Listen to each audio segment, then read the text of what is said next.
Shalom, selamat hari Minggu dan selamat bersyukur atas berkat dan penyertaan Tuhan. Sekalipun dalam waktu yang mungkin agak sukar karena pandemi COVID-19 dan perintah kawalan pergerakan bersyarat, kita masih mengalami bahkan lebih menyadari berkat dan penyertaan Tuhan. Mungkin ada di antara kita yang kehilangan sumber rezeki karena hilang pekerjaan. Tetapi kita tetap percaya Tuhan Maha menyediakan dan mencukupi segala keperluan kita. Saudara-saudari yang saya kasihi dalam nama Yesus, pada hari Minggu ini sekali lagi kita tidak dapat beribadah bersama di dalam bangunan gereja. Kita tetap bersyukur karena kita masih dapat beribadah bersama keluarga kita. Bagi mereka yang berjauhan dengan keluarga sekarang ini, semoga tetap kuat dan mungkin masih ada peluang beribadah bersama walaupun secara online. Apapun, di mana saja kita berada, Tuhan menyertai kita. Saudara-saudari, khotbah pada hari ini diambil dari kitab Kejadian bab 1 ayat 11 hingga 12. Tema kita hari ini adalah bersyukur kepada Allah, yaitu diambil sempena Hari Pentakosta dan kesyukuran.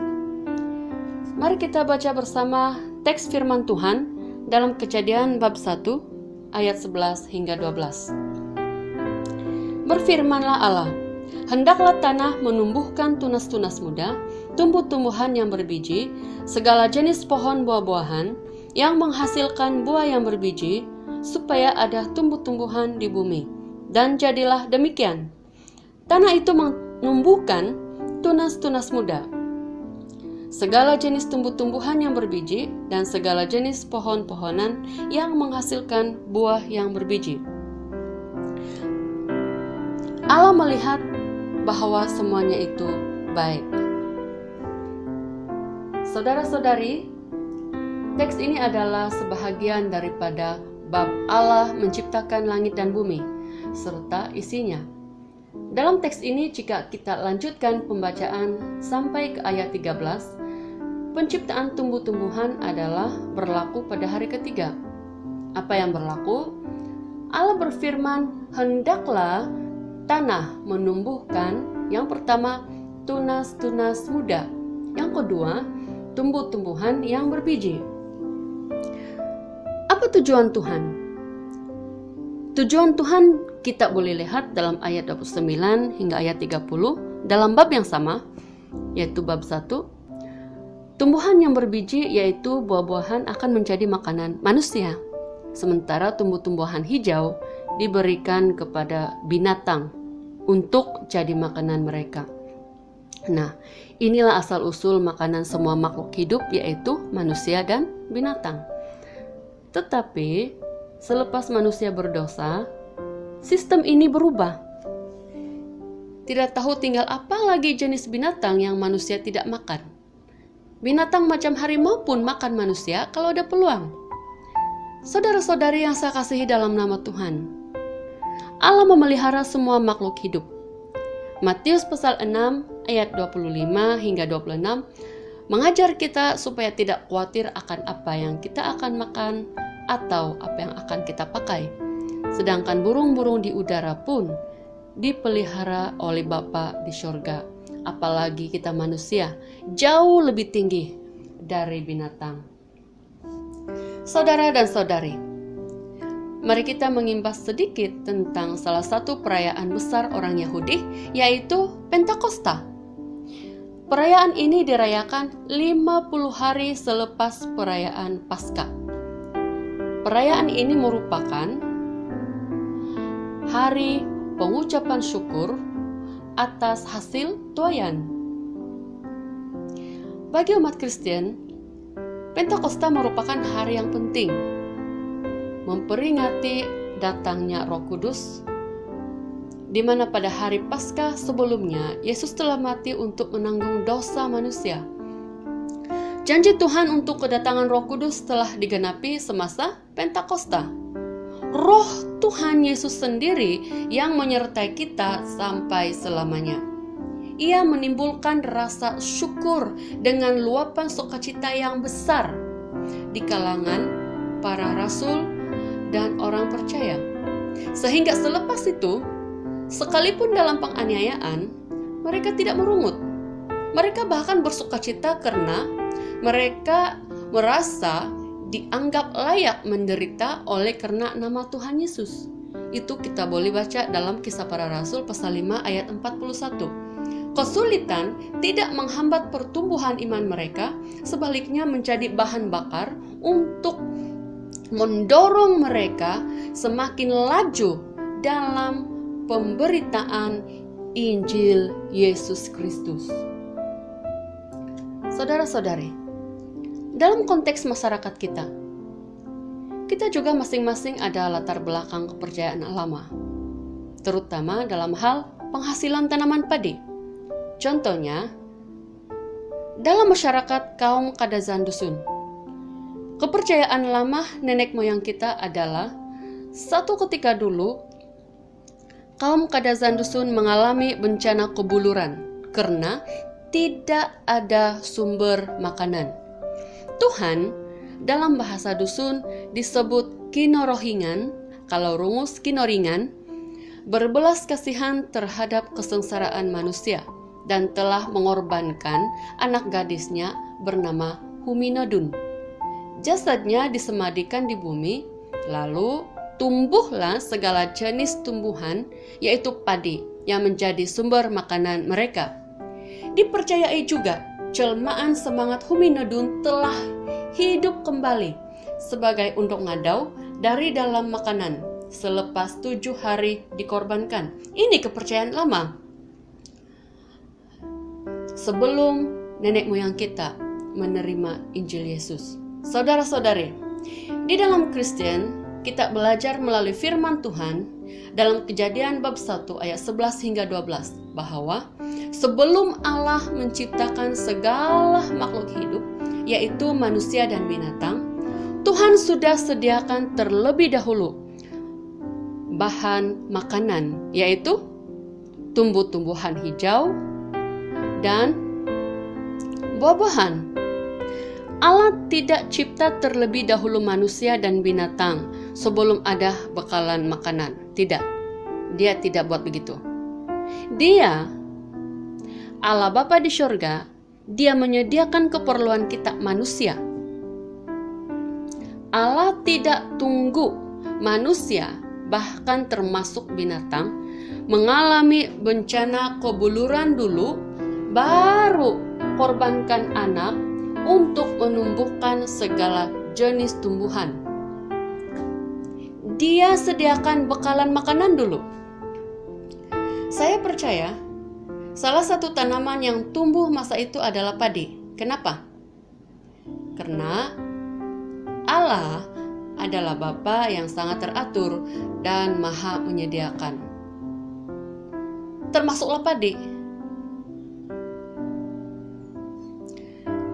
Saudara-saudari, sebagai orang yang percaya Yesus, kita turut sama merayakan hari kesyukuran atas penyertaan dan berkat Tuhan. Bukan lagi seperti cara kepercayaan lama, karena kita sudah mengalami hidup yang baru di dalam Kristus. Kita merayakan kebaikan Tuhan, Bapa kita yang di surga, yang maha menyediakan segala keperluan kita secara jasmani, yaitu makanan dan pelbagai keperluan lain. Kita juga merayakan kebaikan Tuhan, Bapa kita yang di surga, yang telah menyediakan jalan keselamatan yang membawa kita ke dalam hidup kekal di surga melalui pengorbanan anaknya, Yesus Kristus di atas kayu salib.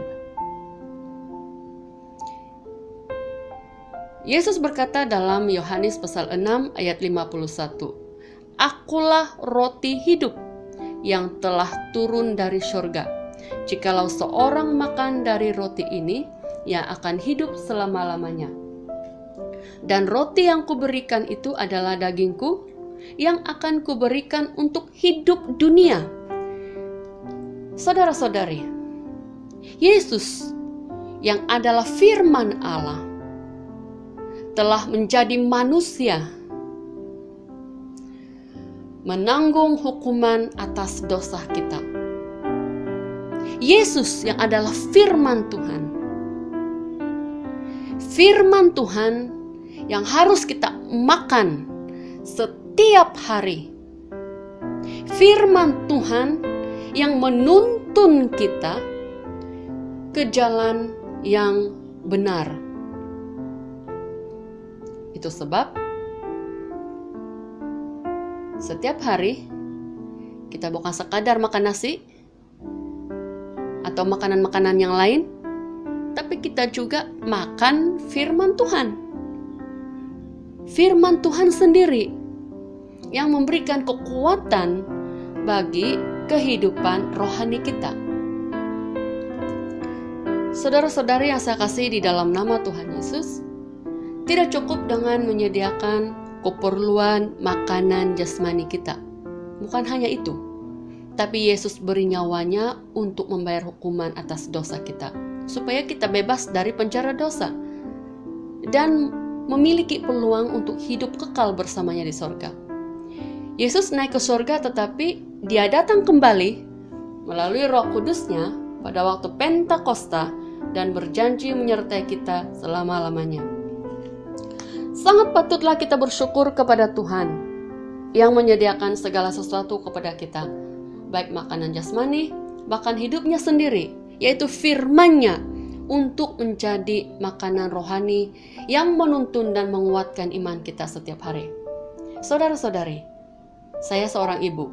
Sebagai seorang ibu, saya diperingatkan dalam hal ini agar bukan saja berusaha menyediakan makanan untuk anak-anak setiap hari, tetapi saya juga harus menyediakan masa, tenaga, komitmen untuk memberi mereka makanan rohani, yaitu firman Tuhan yang akan menuntun mereka kepada cara hidup yang sesuai dengan identiti mereka sebagai anak-anak Tuhan yang telah ditebus dengan darah Kristus. Persoalannya, sebesar manakah atau sejauh manakah saya sebagai ibu sudah beri komitmen untuk beri makanan firman Tuhan kepada anak-anak? Atau mungkinkah saya sendiri pun belum cukup makan firman Tuhan, yang mana merupakan makanan rohani yang Tuhan sudah beri secara percuma kepada kita semua. Tinggal kita mengucap syukur dan makan saja. Yesus berkata dalam Matius pasal 4 ayat 4. Ada tertulis, manusia bukan hidup dari roti saja, tetapi dari setiap firman yang keluar dari mulut Allah. Saudara-saudari, tiada istilah on diet kalau makan firman Tuhan. Sepatutnya hari-hari kita makan, macam juga hari-hari kita makan nasi, minum air, apalagi segala jenis makanan lah yang kita mau makan. Semasa PKPB ini banyak betul cobaan buka icebox atau almari makanan. Susah betul mau diet kan? Tapi syukurlah masih ada makanan, bahkan mungkin kita berkelebihan jika dibandingkan dengan orang-orang yang susah, orang-orang lain yang lebih susah dari kita. Nah, sampai mau diet pun susah, timbangan pun semakin naik. Tapi saudara-saudari, itu kalau makanan dari segi jasmani. Macam mana kalau mau makan firman Tuhan? Makanan yang menguatkan iman kita, yang memberikan pertumbuhan kepada iman kita, kepada kematangan kita secara rohani. Bagaimana dengan itu? Kita ada on diet ataupun memang kita tidak selera mau makan? Kenapa?